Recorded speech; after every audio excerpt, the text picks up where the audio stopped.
Hi అండి, welcome back to శ్రవంతీస్ kitchen. శ్రావణ మాసంలో మొదటి శుక్రవారం సందర్భంగా అమ్మవారికి ఎంతో ఇష్టమైన చింతపండు పులిహోరను ప్రసాదంగా చేసుకుందాం. మరి ఈరోజు అమ్మవారికి నైవేద్యంగా ఎలా చింతపండు పులిహోర రుచికరంగా చేసుకోవాలో ఇప్పుడు చూసేద్దాం.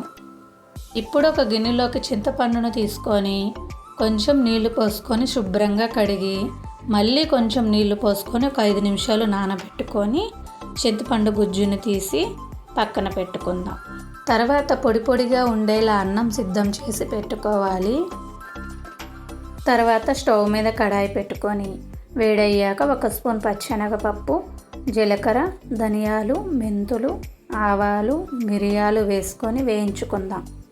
ఇవి కొంచెం వేగాక 1 స్పూన్ తెల్ల నువ్వులు, ఎండుమిర్చి వేసుకొని బాగా దోరగా వేయించుకోవాలి. ఇవి ఇలా వేగిన తర్వాత ప్లేట్లోకి తీసుకొని పక్కన ఉంచుదాం. తర్వాత ఒక మిక్సీ జార్లో వేయించుకున్నవన్నీ వేసి మెత్తని పౌడర్లా పట్టి సిద్ధం చేసుకుందాం. తర్వాత స్టవ్ మీద కడాయి పెట్టుకొని తగినంత ఆయిల్ వేసుకొని ఆయిల్ వేడయ్యాక కొంచెం పల్లీలు, జీడిపప్పు వేసుకొని వేయించుకుందాం. ఇవి కొంచెం గోల్డెన్ బ్రౌన్ కలర్ వచ్చేదాకా వేయించుకోవాలి. ఇలా గోల్డెన్ కలర్ వచ్చిన తర్వాత బౌల్లోకి తీసి పక్కన పెట్టుకుందాం.